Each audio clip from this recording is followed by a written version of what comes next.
I'm gonna start off by saying, unfortunately, this is not a vlog today. I dropped my hard drive and all of the footage on it got deleted. And this is as soon as I finished the edit. It's very unfortunate, it sucks, but I'm gonna do a Q&A today where it's just 10 of the most frequently asked questions that I get. So if you ever ask a question on my channel, it might be in this list. So hopefully I can keep it a little interesting, but unfortunately no vlog. It'll be back to normal tomorrow. This one is perhaps the most asked question on my channel, but it is, what editing software do I use? I use Adobe Premiere, and for the thumbnails, I use Adobe Lightroom. It's just all these Adobe products, but Premiere has just been the easiest for me over the years. I used to use Final Cut, and now I just feel like Adobe, the whole suite and the whole Creative Studio works together so well, and they give you so many different apps. I would recommend Adobe Studio. I'm trying to answer the easy questions first and then get to the questions with more substance, but this is, what do you get at Starbucks? And I always get hot chocolate and a cup of water. And if it's hot outside, I'll get chai tea latte and a cup of water. I try to get things with not too much caffeine in them because I don't know why my body can't take it anymore. I get too like jittery and then I crash in like 10 minutes, literally. So that's it, that's my Starbucks order. Question number 3, what is your favorite trick? Fakie flips. I've answered this before, but for some reason that trick just works better for me. And then any variation of the sort. So half cap flips, full cap flips, fakie frontside flips. I don't know why, just like that left flick popping off the nose works for me pretty well, so my favorite trick. Question number 4, what is my worst skateboarding related injury? One time I fell upside down on my head, completely lost my short-term memory for the entire night. It felt like it was like a 1-hour process to me, but it was like 7 hours of just being the 10-second Tom from 50 First Dates. Like every 10 seconds I'd be like, where am I? What am I doing? What's going on? And it happened all night. It was really, really concerning. It was really hectic. I was in a different city, so I was just so lost. Definitely the worst one to date. Hey drone, random person filming me somewhere, over there. These questions have a little more substance, and I think this one's number 5, but it says, how are you always so positive and happy all the time? This is what sucks. I think one of the biggest blessings in life is going through heartache or going through troubles or going through like kind of a harsh life. And once you're out of it, it's so much easier to appreciate all the good that can come. So for me, like right now, I'm kind of doing exactly what I want to do all the time. I skate, I film, I make videos, and this is what I like to do. This is what I've always wanted to aspire. This is what I always aspired to do. And I don't have to work a second job that, you know, I'm just there mindlessly working. And to me, it's so insane being in that position, especially after whatever life that I've lived before, that it's impossible for me not to be happy every single day. And I also get happy from progression. So every single day I make these very, very simple things for me to accomplish. And that makes me super happy as well, because I'm like, today was productive. Today I became a better person because I did this very, very simple thing.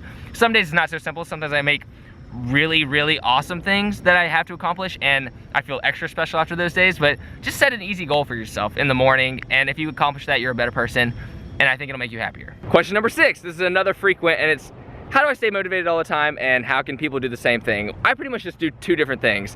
One, I wake up early. That is like the most essential way to be a very productive person, I feel like. I could actually be way more productive. There's a lot more I can do, but these are the 2 things that I live by. The second one is just setting goals throughout the day that start off easy and get harder and harder. What are you doing? Dude, I have terrible news. What? You just got a parking ticket. No, I didn't. Yeah, I ran out, tried to stop him, and I was like, dude, we'll move it. He was just like, it's too late. Oh, they're asses. I honestly don't care about parking tickets. I don't know why. Some part of me just doesn't care because it was like me being silly. What was I saying? Small steps throughout the day. Yeah, this is something Michael Phelps does as well. He sets up all these micro tasks to do during the day, and then basically by the time he goes swimming, like in an Olympic event, he actually does this throughout the day, does small events, and then by the time he's swimming, he's so accomplished and so ready to do more and do bigger things that he's like really pumped and amped, and I don't know, kills it. So accomplishing a lot of really small goals will set you up to do big things. This one's a little random, but it's really frequent. It's, what kind of music do I listen to?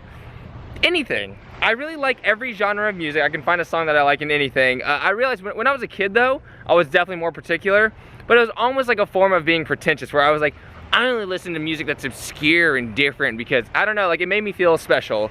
And as I get older and more like accepting and understanding, I like anything. I can really, really appreciate any type of music that has effort put into it at least. Yeah, that's it. I walked over here to do one of the questions, but it is packed with people. And this is a 2-part question. It's kind of, how do you excel at anything? That's what I feel like the question really is. It's kind of asking how I got better at skating, or how did I get better at editing. It's all about doing, putting the time into it and being passionate about something and then putting the time into it. For me, those things are really fun for me. And if things are really fun for you, you will excel at them way faster than someone who doesn't have fun doing it. So yeah, with skating, and a lot of times I set goals for myself. So I'll have like, I want to learn this trick by this time, and I will, if I accomplish it, it gives me that much more confidence, and I enjoy that a lot. I like the feeling of accomplishing a goal. And when it comes to editing as well, if I have a project to work on, while you're working on that project, you will get so much better at editing. You'll do YouTube searches to figure out how to edit a certain way. You'll do all this kind of studying and research to figure out how to get better at skating. It's the same thing for everything. And then once you put that much time into completing a task with something, you'll be better at it. Last question, am I riding for Revive? Am I going to ride for Revive? Am I going pro for Revive? The answer to all that is no. I really don't think that's gonna happen. Me and Andy are of course good friends, and me and the whole Revive crew, Doug, Sam Tabor, Aaron Cairo, all them dudes, such good friends, but I just don't think it's gonna happen. That's usually not the only thing it takes to be part of a crew, and they're also a packed team, but I have different things that are happening this year. I am getting on a board company within the year, but I promise you, if you like my channel, if you like the people I hang out with and what I do, you'll be stoked on it, trust me. It's not Revive though, even though obviously an amazing group of people, but just nah.